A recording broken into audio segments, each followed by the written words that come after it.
Hey guys, this is Jan for Chess24. We're going to take a look at a game between two world-class players, Anish Giri from the Netherlands and Maxime Vachier-Lagrave from France. They face each other in the FIDE World Cup in the quarterfinals. This is the second game of their match. The first game ended in a draw, and in the World Cup, whoever wins 1.5-half advances to the next stage, which in this case would be the semifinals. So stakes is high, and let's have a look at the protagonists. Here we got Anish Giri on the left, sharply dressed as always, and Maxime Vachier-Lagrave on the right. I never figured out, is it left and right or the other way around, the way you guys see it? I should get out of the way anyway. MVL, as we call him, the Frenchman, with the black pieces against Anish Giri with the white pieces. Both are top 10 players in the current live rating list, so it's hard to determine a favorite. Giri slightly higher rated. Let's get into the action. Giri goes for 1d4. As he tends to, he's flexible as they all are. And MVL's main defense against d4 is the Grunfeld, which has caused white players lots of headaches over the last couple of years. d4, knight f6, c4, g6. And the big point of the Grunfeld, of course, is after knight c3 to go d5, exchange on d5, and then exchange this knight for the knight on c3. Now, it's hard for white to find anything here, so white players have come up with all kinds of ways to fight against this plan of knight takes d5 followed by knight takes c3. One move that has been trendy is the move f3, but Giri goes for the latest fashion when it comes to anti-Grunfelds. He goes knight f3, bishop g7, now a very humble looking move, the move e3. Black castles, that's a useful waiting move. And look that white does not commit his knight to c3 yet, but instead he goes bishop to e2, and his point is if black goes d5, you would take knight takes d5, and this knight does not have anything it can exchange itself for. Therefore, it can get chased away with e4 and has to retreat to a more humble location. So the whole point of this not very aggressive looking setup by white is to stop black from going d5 followed by knight takes d5. However, black does have a lot of worthy alternatives here. One principal way to play is the move c5. White normally goes d5, and after, let's say, e6 castles, e takes d, c takes d, we get a Benoni structure where white is committed to playing e3 and bishop e2. It's not supposed to be critical, but it's a small price to pay to avoid the Grunfeld torture. At least in this structure, white players think they do have a space advantage and they don't mind losing a tempo going knight c3 and e4 later. Another way to play is to play d6 in King's Indian style, let's say castles, knight bd7, knight c3, e5. This is also considered to be a totally playable setup, but it's not the cup of tea of a Grunfeld player either. So MVL decides for something else, which he's already played, so it's not a surprise. Flexible waiting move, the move b6. Preparing to go bishop b7 and only then determine what to do with his d-pawn. White castles, bishop b7. And now white can no longer delay knight c3 without making a move that's not very useful. So he goes knight c3, and black has achieved his aim, and he can answer knight c3 with d5. When after c takes d5, as was played in the game, knight takes d5, black is once again ready to exchange here. White doesn't want to have this typical Grunfeld structure with b takes c3, so Giri goes bishop to d2.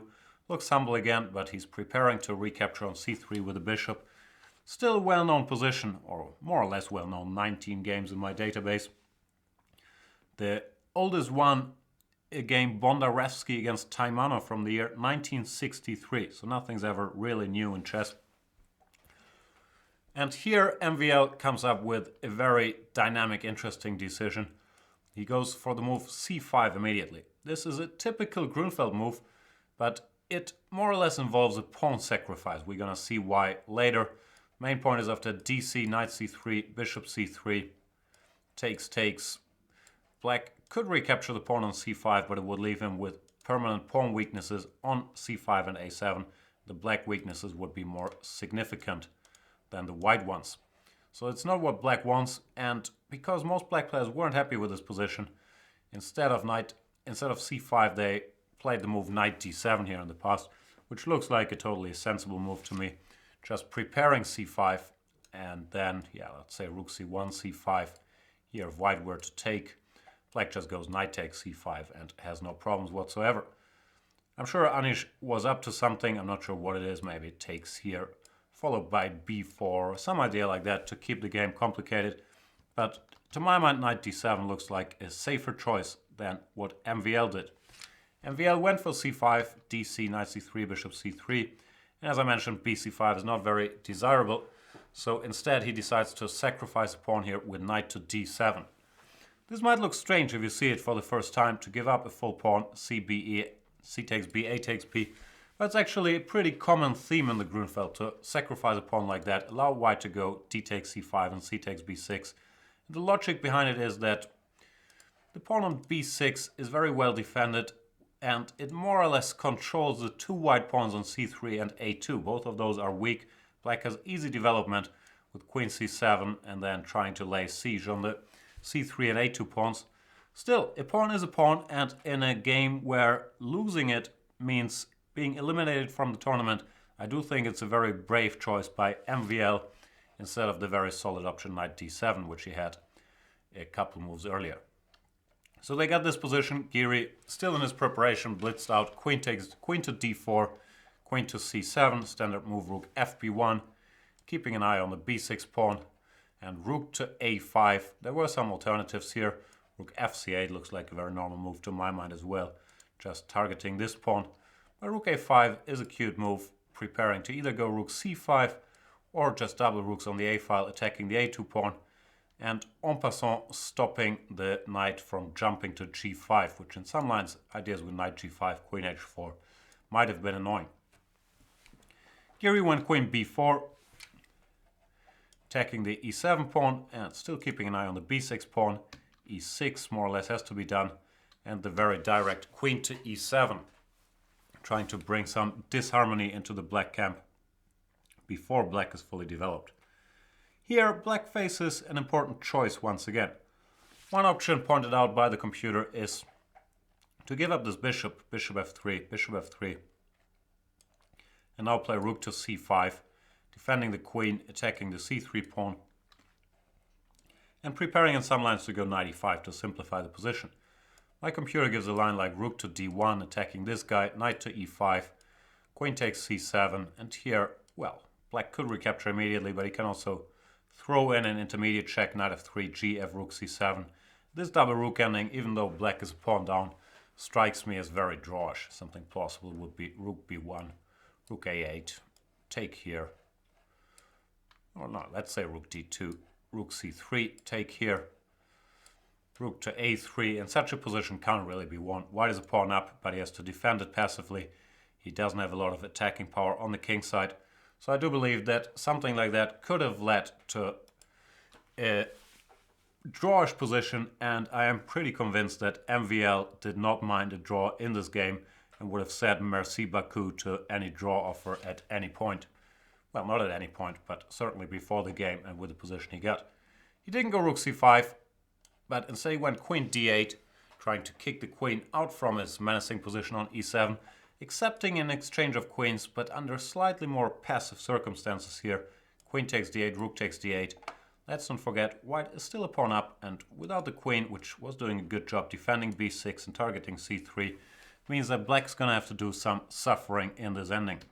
Rook to d1, pinning the knight on d7, bishop to c6, defending it, preparing to go bishop a4, knight to d4, rook d6 might look nice, but it doesn't really lead anywhere. Rook c8, knight d4, bishop a4, and black has everything covered. So knight d4, bringing this knight into play, bishop a4, and rook db1.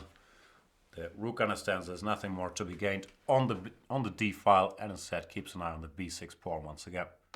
e5 was played now, which is another very committal decision. I was surprised by this, kicking the knight away from its strong post on d4, which is nice, but also weakening quite some squares. The d5 square is now permanently weakened. It's not so far-fetched that a white knight or even a rook could make use of that square. And also the e5 pawn could become a bit more of a target than it was on e6. In some scenarios you could think of this diagonal being weakened. I'm not sure if it's a bad move, but it's a very committal move at the very least. Black could have gone something like king g7, then rook c8, maintaining the status quo. Slightly worse, but the game continues. So e5 was played, showing once again that MVL is not willing to sit around passively. That's not his style, but he wants to do stuff. Knight b3, rook a7, and knight d2. I really like this knight maneuver. Now that the knight can no longer sit on d4, it's looking for new places to go. And one plan that's on the horizon is c4, knight e4, knight c3, and then jumping into d5 or b5. Rook c8, c4 is played. Bishop back to c6, doesn't have much to do on a4 anymore. Rook to b2, knight e4 is stopped, but there's still the option of going the other way. Knight b1 and knight c3. And here I believe the situation is more or less clarified, and we can see that black is not going to have an easy time holding a draw here. He's still not lost by any means, but he is worse and he's going to have to defend. King to g7, useful move, f3, preparing to bring the king into the action and slightly restricting this bishop. I believe knight b1, a plan I really like, was a very worthy alternative here, tending to put the knight on c3 as mentioned earlier. f3 was played. Rook to e8. MVL once again shows he doesn't want to wait around, he wants to do something active, and here he prepares e4. King to f2 and e4. In general, pawn exchanges do favor the defender, black in this case, so I was expecting Giri to keep these pawns on the board, play f4, but maybe he didn't like it that this d3 square remains a weakness, and there could be some scenarios where knight appears there. He allowed the exchange of this pawn, went knight to b3, because one drawback of e4 is now the knight can jump into d4 again. E takes f3, g takes f3. Little plus for white that these pawns cover a lot of central squares as well. Bishop goes back to a4 before it gets hit with knight to d4. And rook to d1, stepping into this pin, but it's only temporary because this rook has a clear destination on d5. Once again, black has a choice. He could wait with a move like rook e6, when after rook d5, black could still kick this rook out again with bishop c6. So maybe white would prefer I can't speak, something like rook d2, followed by knight d4. But MVL, in his active nature, goes rook e5 and decides to alter the position, inviting white to go rook d5 and exchanging these rooks. That's what happens, rook d5, black takes. Another big decision, but the defense was no longer easy at all. Bishop c6, for example, rook d6, followed by knight d4, and white's pieces get scarily active all of a sudden. MVL had a different idea. He wants to take here, which at first sight looks like it's repairing the white pawn structure, and it is. This pawn is no longer an isolated pawn, but a passed pawn on d5. But his idea is very direct, to exchange on b3 as well, get rid of this knight, and after a takes b, now to activate his king and hopefully provoke e4, then try to blockade the white pawns on the light squares, maybe even going something like g5.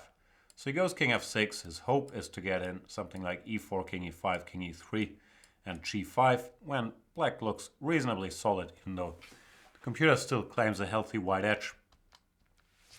But Giri plays more cunningly. He goes for the move f4, not allowing the king to jump into e5. Kings don't jump. Not allowing the knight to jump into e5. The king to go to e5. And also preparing to activate his bishop should it be needed.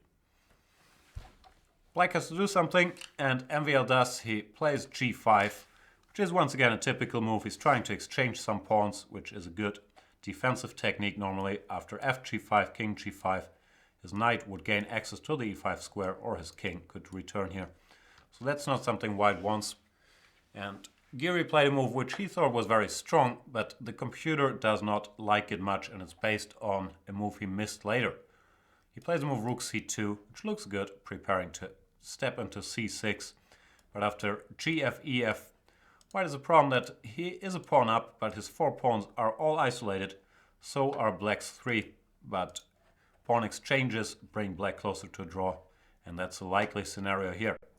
Instead of rook c2, the computer recommends going king f3, gf, king f4, which looks like you're once again giving up this e5 square, but the more important thing is that now the white king has been activated. The key move here is king to e4, planning to put the king on d4, then slowly gaining space, b4, some lines rook b1, rook f1, or bishop b5, rook f2 could happen. Slowly but surely breaking the black blockade. And I do believe that this position would be more or less winning for white. So Giri missed a chance here based on a miscalculation. Rook c2, gf, ef, that's what he had planned. And he was hoping for the move rook a3, which looks very natural indeed, attacking the b3 pawn. And when white has rook c7, knight c5, once again hoping for b4, and black would activate with knight d3 or knight e4. But here white has the very cunning trap Giri had prepared. He has the move bishop to h5. And all of a sudden, mate is threatened on f7. Rook takes b3, rook f7 would be checkmate in the middle of the board, while a move like king f5 looks active, but white picks up all the pawns with check, then defends his own pawn with check, and should have a winning position after king d4, d6. White is just winning. So all that looks very nice, but MVL, who was in time trouble here, came up with a very nice defensive idea. He went king e7, preparing to bring his knight to f6, maybe his king to d6. Rook to c6 is the obvious follow for white, keeping an eye on the b6 pawn. Not sure how often I've said that in this video, but it's always been true. Knight c6, rook c6, knight f6, attacking this guy. You don't want to take here, knight d5, followed by knight takes f4, leads to a drawish position. So white has to go bishop f3, defending the pawn. And here Giri thought he was winning, but MVL has one last resort, which Giri had missed, the move rook to d7. That was the missed move behind rook c2 a couple moves earlier. And after rook d7, all of a sudden this pawn is dropping and white can't avoid simplifications. Rook takes b6, knight takes d5. White has to take on d5 because it's a double attack against these two guys. Bishop takes, and we have a rook ending with 3 pawns against 2 pawns. All rook endings are drawn, is something a wise man once said. It's not really true, but I do believe this one should be drawn. However, it's a lot trickier than it seemed. When I was commentating live, I thought this should be an easy draw and only a matter of time. But the more I looked at it, the trickier it got. We're used to this scenario with a passed pawn on one wing and a couple pawns by each side on the other. More if it's 3 against 3. Let's say white had a pawn on g2 and black had a pawn on g6. That's a bit of a standard situation, which would be drawish, but also not very easy. And here in general, the fact that both sides have pawn weaknesses should favor the defender, because, because if the white king decides to move over to the queen side to support his passed pawn, then these pawns would become targets for the black rook, and should black win one of them, it would be an easy draw. Still, this situation is a bit special. After king g3, strong move by Giri, avoiding standard setup like b4, rook d3, b5, rook b3, which is a pretty straightforward draw. But after king g3, it turns out the white king finds useful work on the king side, defending his own pawns and maybe in some lines thinking about attacking the black pawn on h7. And yeah, I'm not gonna lie to you, I have no idea about the objective evaluation and the best way to play this endgame. It's somewhere between a draw and a loss, and it's not easy for black. h5 was played, which looks very logical. The rook can keep an eye on this pawn on the 5th rank. It does have the drawback that the pawn moves within the vicinity of the white king. It can be attacked here, but I still think it's a fine move. King h4 and rook to f5, attacking this guy, forcing the white rook to retreat to b4 to keep everything defended. MVL decides to wait and see here. I'm not sure what the best approach is. You could try to activate your king and bring it to the queen side. Maybe this is a better defense. King c6, let's say rook c4, king d5, trying to go active with that guy. But it's a very hard choice to make over the board. If you want to bring your king here and sort of abandon these pawns, or if you want to keep the king on the king side, you're not guaranteed a draw in either case. And yeah, it's way over my head what is best and what's not. Rook d5 looks logical, rook c4. Turns out white has a plan, a typical plan of putting his rook behind his own passed pawn and thereby forcing black to go passive. King f6, once again, could be argued about if king d6 is not a better way to defend. King f6 was played, now this pawn advances one square, b4, introducing some ideas with rook to c5. King to g6, the black king finally commits to staying passive on the king side, defending his pawns. And yeah, once again, the alternative was to go the other way, but king f6 already indicated where this was going. Giri played the very subtle rook c6 check, trying to provoke f6, because in a line we're gonna see later, he didn't want the black rook to have this f6 square available. Now white goes rook to c2. This is, yeah, the standard idea of putting the rook behind your passed pawn, but involves a pawn sacrifice, so it had to be well calculated or well understood, or both, that black cannot go rook to d4. I'm not 100% sure he cannot, as I said, but it does look like it. Rook b2, rook takes f4, and king h3, or king g3, rook g4, king h3. King h3 seems key, because after this rook returns to stop the white pawn, you want your king close to the h-pawn, so you can attack it. Let's say, in this position, black goes king f5, b5. You have to go rook g7 to block the pawn, b6, rook b7, and here another key move, rook b4, cutting the black king off along the fourth rank.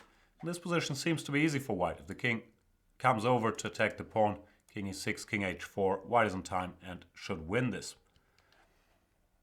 Therefore, MVL did not go for rook to d4, but decided to stay passive with rook b5, blocking this pawn, rook b2, and I still thought this position should be a draw, but it is by no means easy. King f5, now the king activates itself. King h5 would be an easy draw. King takes f4, and with this pawn you have enough counterplay. So Giri went king g3 instead. Now if he were to get a position, let's say black can't really pass. But let's just pretend he does rook b8, king f3, rook b5. Rook b8 is no good because of b5, but just for illustration purposes, here black is going to end up in Zugzwang and he's going to have to give way. He's going to have to either move the rook when white just advances the pawn, or move the king at some point when white activates his king.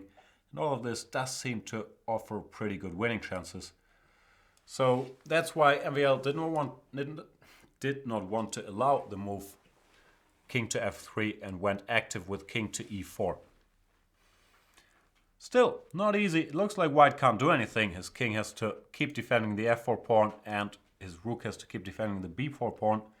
But the problem is black can't do anything either, and he can be forced to make a move with rook b1. This turns out to be a Zugzwang position where black has to give way one way or the other. If the king returns, then king f3, we've seen that. And if the king advances, as in the game, king d3, also king f3. And it turns out that white can't really defend his b4 pawn, but he doesn't have to, because he can very quickly attack the black pawns on the king side once the black king is too far away.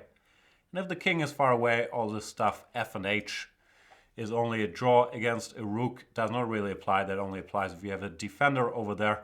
And with a defender sticking around over here, you wouldn't get a hold of this b4 pawn. So this position is already hard to defend. I've seen some people online call king c2 the decisive mistake, but I'm not so sure what else black could have done. If he plays a waiting move, let's say king d2, white also plays a waiting move, rook b3, king c2, and rook a3, and we get the same position as in the game. So it's not clear to me what black could have done differently. A move like f5 comes to mind. Maybe this was an improvement, but it's also a very committal move, moving this pawn closer to white's potential attack, and white has many options here. The most tempting one being maybe rook d1 check with the pawn king c4, king e3. And black can't take on b4 either way, because it always leads to the exchange of rooks. Let's say rook b4, rook d4, and white would win the pawn endgame by going king d4 and king e5 after exchanging rooks. So defense wasn't easy. I'm not qualified enough to say if this position is still a draw or if it's already losing, but I don't think we can peg king c2 as an obvious decisive mistake. Rook to a1, giving up the b4 pawn, rook takes b4, and rook to a5. This is a key move. If the rook went after the other pawn, rook a6, then black is in time to go f5, and let's say rook h6, rook b3, he does generate enough counterplay. For example, king g2, just king d3, rook h5, king e4. This is a pretty straightforward draw. So the rook has to attack the h5 pawn straight away with rook a5, and black's problems continue. Rook b3 check was played. And what else? You can't wait for white to take here and then take the f6 pawn. h4 does not really solve the problem, even though it was an alternative. White has some tempting choices here. Maybe the most cunning one is rook d5, cutting off the king from returning, and then going after the pawns with king g4, rook d6. And I cannot spot an easy draw here, or draw at all here for black either. So rook b3 was played, king e4. Maybe MVL was hoping to be in time to go rook h3, and maybe this is in time, but you have to be very, very sure to venture something like this. Rook a6, rook takes h2. Oh, sorry, I keep blundering this rook even in analysis. Rook h2 is not possible because of rook a2 check. So you have to get the king out of the way. Let's say king b3, rook f6, rook h2.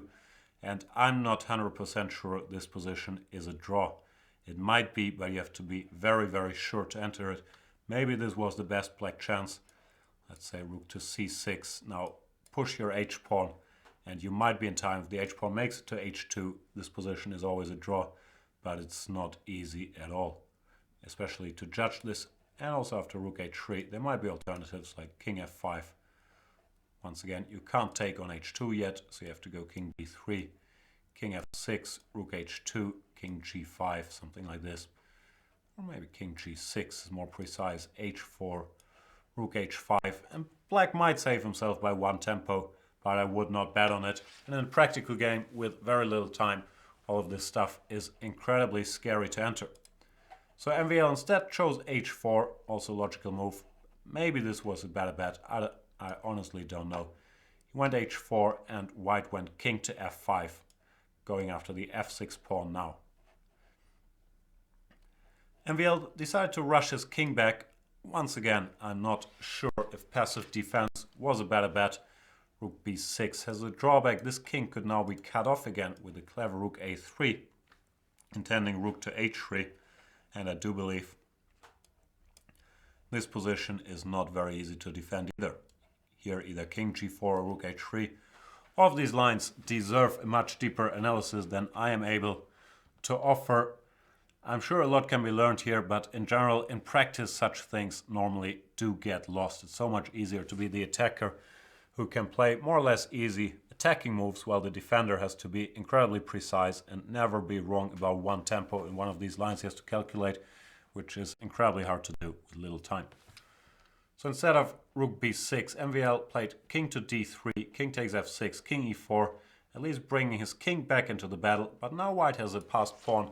The king is still sort of cut off along the 5th rank. So once again, not an obvious draw if, for example, rook b2. I actually think it's not only not an obvious draw, I don't think it's a draw at all. After rook b2, white could go king e6, and black is not in time to take here, because after f6, rook f2, I was going to say f7, but f7 is a blunder, because now black would be in time to take and support his pawn with the king. This position is a draw. Instead of f7, rook to h5 wins, taking care of business first, stopping the h-pawn, and then advancing his own pawn. This is a winning position. So MVL tried h3, getting this pawn closer to coronation and hoping to create some counterplay. But it is too late. The white f-pawn is already very far advanced, and Giri plays another strong move, rook a4 check, forcing this king to, first of all, abandon the attack on the f5 pawn and to decide if it wants to go forward or backwards. If it went to d5 to the center, then white would play the move rook to a2, which is a clever little move, just covering this pawn, and black can't defend. King to e4, king to g6, and the f-pawn chases on without black having any counterplay. This is stopped. This is stopped. Not much you can do. Check it out for yourself if you feel like. So instead, MVL went forward, king f3, at least hoping for some counterplay, but he's not quite in time. King to g5, king g6 was just as good. Rook to b5, rook to a2, same idea we've seen earlier. Useful little defensive move. Rook to b4, and the pawn advances, and we're headed towards the final sort of study-like position. The king is chased with checks to stay in front of his f-pawn. And now after f7, the last line of defense is rook f4. If the king were to move, black would just give a lot of checks all over the place. So that's not winning yet. While if white tries to build a bridge with rook a6, let's say, typical idea, in order to play king e7 and then cover himself against checks with rook e6, then black would go king to g2, and white is not quite in time to go king e7, because here, once again, you take, and then you take here, and this is a draw. But the problem is, after f7, rook f4, white just passes for one move, goes rook b2, says, your move, sir, and it turns out that black is in Zugzwang once again. He can't move this rook along the f-file, because then he doesn't have enough of what we call checking distance. For example, king g7, rook g5, king f6. You really need a check on the f-file here, which you don't have, so you have to resign. He can't really move his king, because if the king moves, he loses his counterplay with king to g2, and also wherever the king goes, it provides shelter for the white king. King g4, king g7, and there's no check along the e-file. And if king e3, then white just picks up this pawn with the check and takes on h3. So you have to move this rook along the fourth rank, but then the problem is rook a4. Now you're no longer in time. White goes rook to b6, which is what Giri played. And there's not all that much black can do. King to g2, king to g7, threatening f8 queen, rook g4 check, for example, rook g6. Now you can't even move this rook for legal reasons, and if takes,